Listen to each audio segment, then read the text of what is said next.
देखिए, ट्रेड की बात है। अभी जैसे कि गेहूं पहुंचाने वाली बात थी, आप लोग गंदुम बोलते हैं, तो वो हमने फ्लाइट से पहुंचाया था क्योंकि सी का एक्सेस तो है नहीं, लैंडलॉक कंट्री है। और भी हर किस्म से, जैसे हम अगर वहां पे मैन्युफैक्चरिंग सेटअप करनी है, वहां पे इंडस्ट्री सेटअप करनी है, वहां पे जो कुछ सेटअप करना है अफगानिस्तान में, और ये हम करेंगे। दूसरी चीज ये है कि ऑलरेडी हमारा बेस है गवादर में, सॉरी गवादर में आपका बेस है, चाबार में हमारा बेस है। तो जी, तो आसपास ही है बिल्कुल, ऑलमोस्ट मतलब स्टोन्स थ्रो, चाबार और ग्वादर बिल्कुल बगल में ही है। So we have this base in Chabahar in Iran.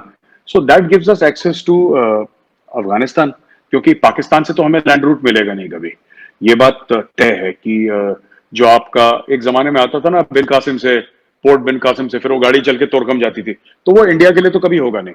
तो हमें तो अपना सेंट्रल एशिया में एक्सेस ढूंढना है, अफगानिस्तान में एक्सेस ढूंढना है। हमने इसलिए चाबार का पोर्ट बना रखा है, पहली चीज। दूसरी एक और चीज है चीमा साहब की, हम लोग बात करेंगे जैसे कि किस तरीके से अफगानिस्तान को डेवलप करना है। आज तक मैं ये समझता हूं, जो मैंने बात करी, हमारे डिप्लोमेट्स हैं बड़े सारे, मिनिस्ट्री ऑफ एक्सटर्नल अफेयर्स में भी हैं, तो लोग कहते हैं आज तक हर समय अफगानिस्तान को या तो स्टेजिंग पॉइंट की तरह यूज करा गया है, या पहले रूस आ गया, बहुत पहले सिकंदर आया था, अलेक्जेंडर द ग्रेट, वो भी वहीं से आया था। तो पीपल हैव यूज्ड अफगानिस्तान, कभी किसी ने अफगानिस्तान को बनाया नहीं, सब लोगों ने अफगानिस्तान का इस्तेमाल करा है। अफगानिस्तान में मारकाट करी और फिर मारकाट करके चले गए लोग वापस।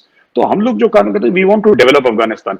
देखिए, हो सकता है हम उस लेवल पे ना डेवलप कर पाए, राइट, जैसा है, लेकिन ठीक है, जो भी पावर में होगा we have to work with them, मेरा ऐसा पर्सनली मानना है। तो हम लोग उनके बात करेंगे कि उनके इंफ्रास्ट्रक्चर डेवलपमेंट की बात करेंगे। Vocational Afghan army officers are getting trained here in our academies. हमारे इंडियन मिलिट्री एकेडमी में अफगान ऑफिसर्स ट्रेन होते हैं, और कई जगह और इंडिया में ट्रेन होते हैं, उनके डिप्लोमेटिक कोर वाले ट्रेन होते हैं, उनके इंजीनियर, सब कुछ यहाँ पे, सबकी मुख्तलिफ अलग अलग किस्म की ट्रेनिंग दी जाती है। तो I think that is something that India can do very well and develop friendly relations with Afghanistan. देखिए, मैं एक बात बताऊं आपको, इंडिया इस खित्ते का एक पावरफुल मुल्क है, पहली चीज।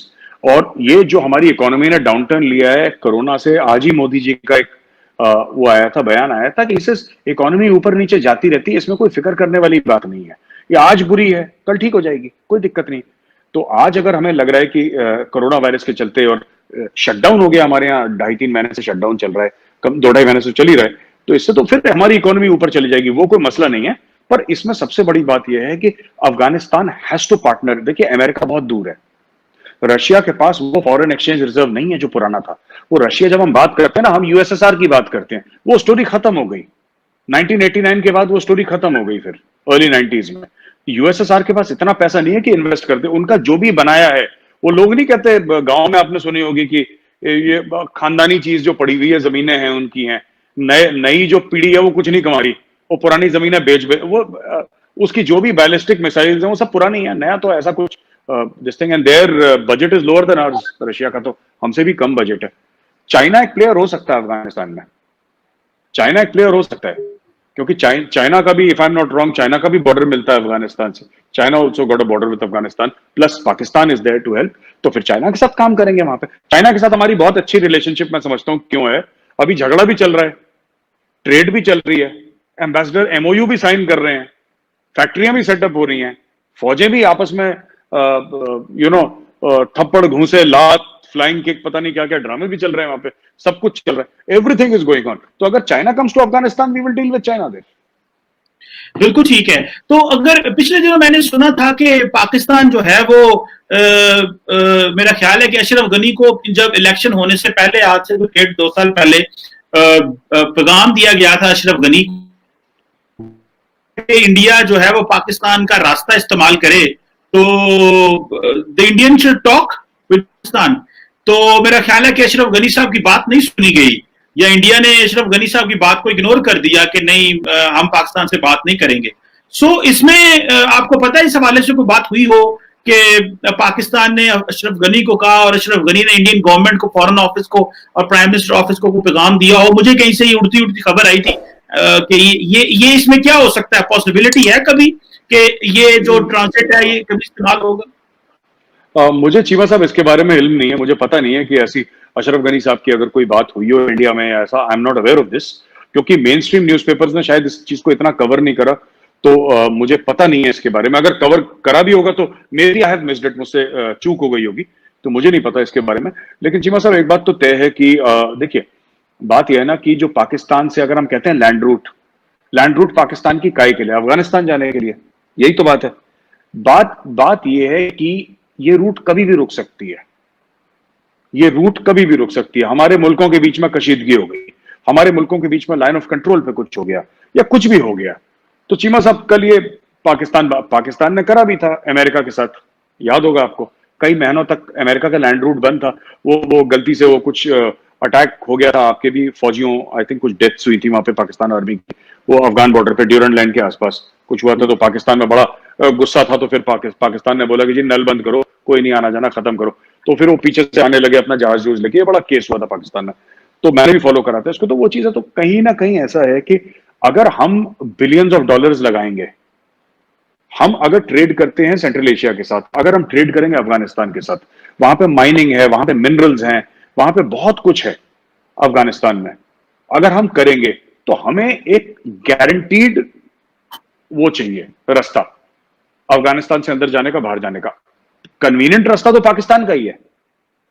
देखिए, अमृतसर से लाहौर आधा घंटा भी नहीं है, अगर ट्रैफिक ना हो तो सीधी सीधी रोड है वाघा से, ठीक है साहब, अटारी वाघा थ्रू।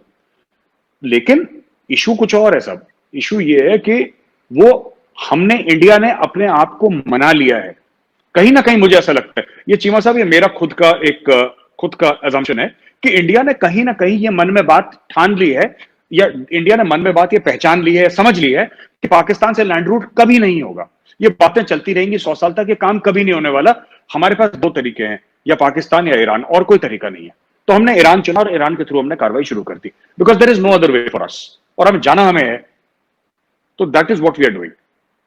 बिल्कुल ठीक है, बिल्कुल। आखिरी सवाल मेजर साहब, बिल्कुल मैं आपसे कर रहा हूं, आपका मैंने बड़ा टाइम लिया और बड़े आपके ज्ञान आपके व्यूअर्स ने भी देखे, मुझे भी पता चला। जारी बात है, जो मैं भी समझना चाहता हूं कि जो इंडियन जो स्ट्रेटेजिक थॉट है, जिसका आप भी जारी बात है, एक वो हर बंदा जो होता है उसका एक होता है, पॉइंट होता है, हिस्सा होता है। तो आप भी हैं, तो ये राजनाथ सिंह ने एक्सेप्ट कर लिया कि जो चाइना है वो उसने कोई थोड़ा इंट्रूजन वगैरह किया, और तो आप क्या समझते हैं? आपने सही कहा, कोऑपरेशन भी है, कॉन्फ्लिक्ट भी है, इंगेजमेंट भी है, लड़ाई भी हो रही है। तो ये क्या समझते हैं कि बड़ा प्रेशर आया है कि उनके ऊपर, राजनाथ सिंह और गवर्नमेंट के ऊपर? तो ये अगर आप हमें थोड़ा नटशेल में बता दें कि क्या होने वाला है आइंदा कुछ देर में। मैं बताता हूं आपको अगले 15, 20, 30 दिन में क्या होने वाला है चीमा साहब। ये जो एडमिशन जो कह रहे हैं ना कि राजनाथ सिंह जी का, ये तो इंडिया ने डे 1 से बोला है कि कि वो लोग अंदर आए हैं। ये तो हमने कभी नहीं बोला कि कोई आया ही नहीं, पर लोग जो कह रहे हैं, कोई कह रहा है 10,000 आ गया, कोई कह रहा है 20,000 आ गया, कोई कह रहा है 5,000 आ गया, ऐसा नहीं है, बस यही कह रहे हैं हम शुरू से। हाँ, they have come in sizeable numbers, sizable number पे हम लोग भी पहले जा चुके हैं, लेकिन ये जरूर बात है कि पहली बार हुआ है कि इतने साइजेबल नंबर्स में चाइनीज अंदर आए हैं। मैं आपको गारंटी के साथ कह रहा हूं आपकी शो में, और ये यूट्यूब पे वीडियो रहेगा, ये कुछ समय के बाद चले जाएंगे चाइनीज, ये चले जाएंगे चाइनीज। उसका रीजन है, मैं बता रहा हूं आपको। और ये चाइनीज क्यों आए सीमा साहब जी, निकाल क्यों चाइनीज आए? चाइनीज को हम चाइनीज को इसलिए नहीं निकाल रहे क्योंकि निकालने में क्या है कि 67 के बाद यहां पे गोली नहीं चली, और हम ये नहीं चाहते कि फिर गोली क्यों निकालेंगे। आप फौजी को गोली कैसे निकालेंगे? फिर इंडियन आर्मी फायर करे वहां पे, फिर चाइनीज आर्मी फायर करे। हमारी इकोनॉमी, हमें अपनी डेवलप करनी है इकोनॉमी, हमें ट्रेड चाइना के साथ करनी है 500 बिलियन डॉलर की, 100 बिलियन की आज है। देखिए, सबसे बड़ा रुपया, we have to do trade with China. आज ये नहीं है, देखिए, और चाइना भी बेवकूफ नहीं है। मैं आपको जल्दी से बता दूं चीमा साहब, we have taken too much time, मैंने आपका भी बहुत वक्त ले लिया। चीमा साहब ऐसा है कि देखिए, एक तो ऐसा है कि जो शी जिनपिंग की पॉलिटिक्स जो अंदर की चल रही है पार्टी की, कोरोना वायरस में आपने भी पढ़ा होगा, एक चिट्ठी गई थी कम्युनिस्ट पार्टी ऑफ चाइना के अंदर, एक चिट्ठी गई थी कि पीपल आर नॉट हैप्पी, जो चाइनीज पॉलिट ब्यूरो है या सीसीपी है, they are not happy with Xi Jinping leadership. एक तो अंदर का मामला चल रहा है। दूसरी चीज यह है कि अभी जैसे आपने देखा कि हाल ही में 1-2 दिन पहले ट्रंप ने बोला कि G7 के हम इंडिया को इन्वाइट कर रहे हैं, फिर फोन भी कर लिया मोदी जी से, ऑफिशियली इन्वाइट भी कर लिया। तीसरी चीज है, जितने भी यूरोपियन कंट्रीज हैं, बाकी ममालिक हैं, ये सब लोग पीछे पड़े हुए हैं। चाइना के ऊपर बहुत प्रेशर है। जब आपके ऊपर प्रेशर होता है आप क्या करते हो? चाइना ने देखिए सिर्फ इंडिया के साथ नहीं करा, अगर आप समझ रहे हैं कि सिर्फ एलएसी हमारी पार करी है, वो एक अलहदा मामला है। हांगकांग में भी चाइना ने बोल दिया है कि साहब हम ये स्पेशल स्टेटस हटा रहे हैं या जो भी कर रहे हैं। चाइना ने एक हांगकांग पे स्टेप ले लिया। ताइवान को उनके जनरल ने धमकी दे दी कि हम तुम्हें इन्वेड कर देंगे। इंडिया के साथ उनकी कशीदगी चल रही है। चाइना का सबके साथ चल रहा है इस वक्त, आज की तारीख में कोई ऐसा बड़ा मुल्क नहीं है जिसके साथ चाइना की प्रॉब्लम्स नहीं चल रही, चाइना के पंगे नहीं चल रहे। ये सब टेम्पररी है, ये सब टेम्पररी है। देखिए, तो China is trying to figure out कि अभी करना क्या है। ये चाइना फिगर आउट करने की कोशिश कर रहा है। थोड़े समय के बाद सब ठीक हो जाएगा। ये मेरा फ्रैंकली मैं आपको बता रहा हूं। जी जी ठीक है।